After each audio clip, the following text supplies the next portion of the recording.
Right, so let me just move this away. I'm just going to hide the controls so they're not in the way there. So, my showcase. Thanks for inviting me to do this today. So what do you get when you mix a lot of hats with a high performance prestige car that inspires people and elevates people and aspires them to be more and to do more? Is that a hypothetical question or one we don't have to answer? You don't have to answer. Okay, so it's not hypothetical then. It's just me keeping you in suspense, John. There's a good thing. You made me very curious, though. Good. In that case, I've done my job. You get the many hats of Make Your Marque. So this is what I do. This is my offering. So I do teaching on leadership and personal development. That's my mortarboard. The nurse's hat represents team triage. So that is me diagnosing team maladies and coming up with the solutions. I do speaking. No surprises there. That's my top hat. My bowler hat represents leadership development.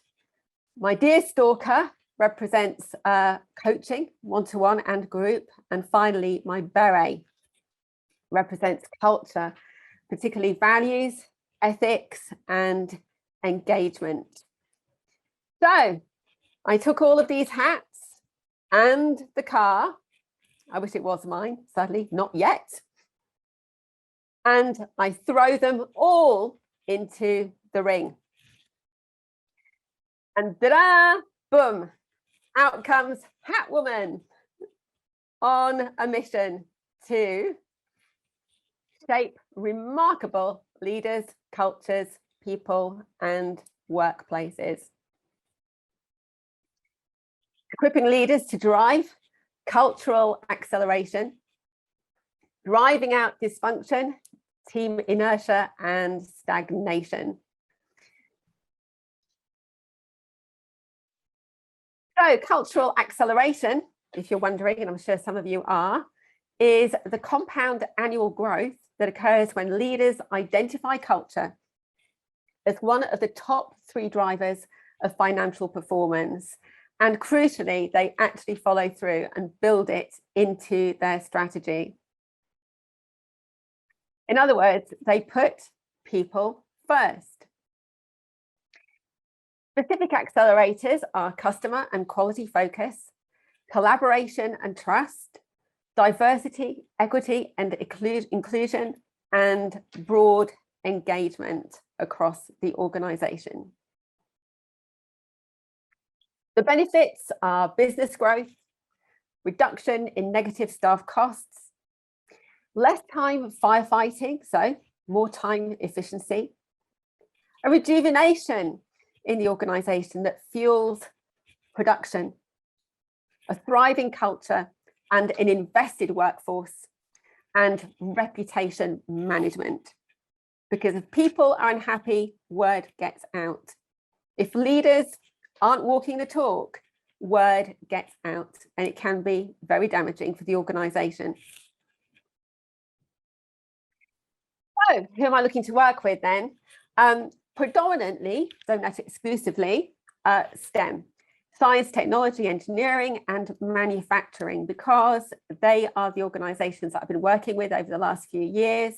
I've worn my speaker hat and my team triage hat for ARCO, my coaching hat for Ansell, the global PPE manufacturer, and my team triage hat again for the C4DI in Hull, the Centre for Digital Innovation.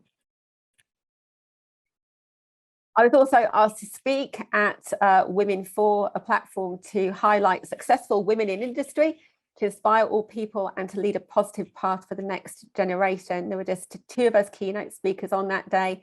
The other was Rachel Winter, who's the Global Operations Director for Smith & Nephew. I was invited to speak at that by Barclays Eagle Labs, that's the tech incubator side of Barclays Bank, and the C4DI.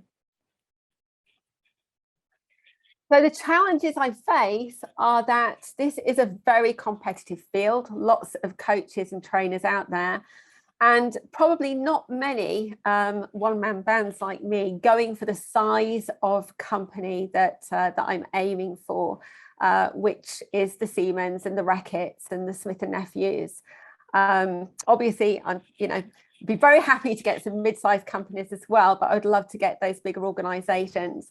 Of course, there are some very big consultancies with lots of trainers, lots of coaches that are serving them, and that could be a disadvantage for me in terms of credibility and being able to serve them on my own, beyond just one-to-one coaching of management, which is what I've been doing so far with Ansel.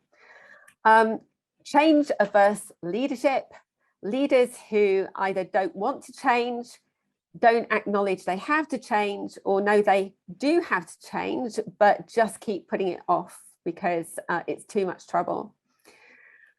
It's often considered an afterthought. In other words, they will go to coaching or training when there is a problem to solve. So the challenge is to change their mindsets from reactive to proactive so that they have fewer problems to actually troubleshoot.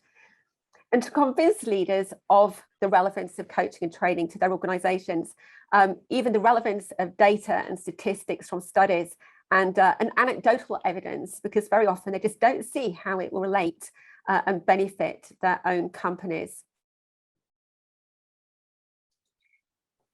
So just to give you a little bit of background for those of you who don't already know, I certified with the John Maxwell team in coaching, teaching and speaking.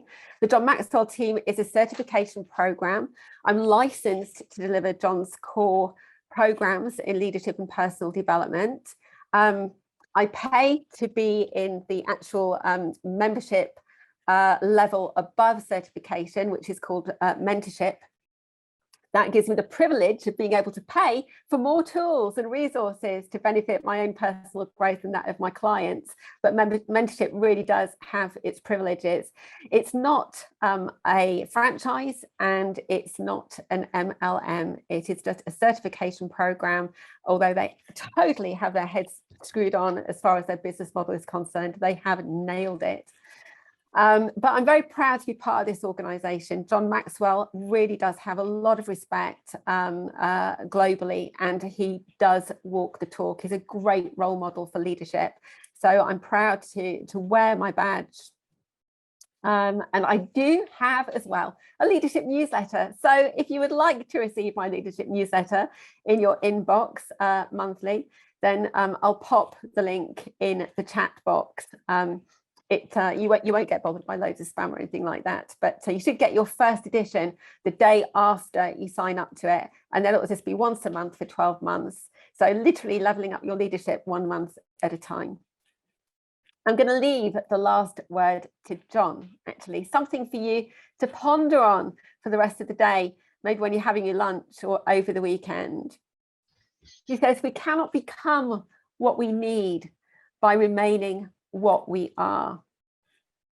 So my challenge for you is to think about what fears, what mental blocks, what hurdles you have to overcome, and what you need to change in yourself in order to get to the next step in your vision, to really grow your vision.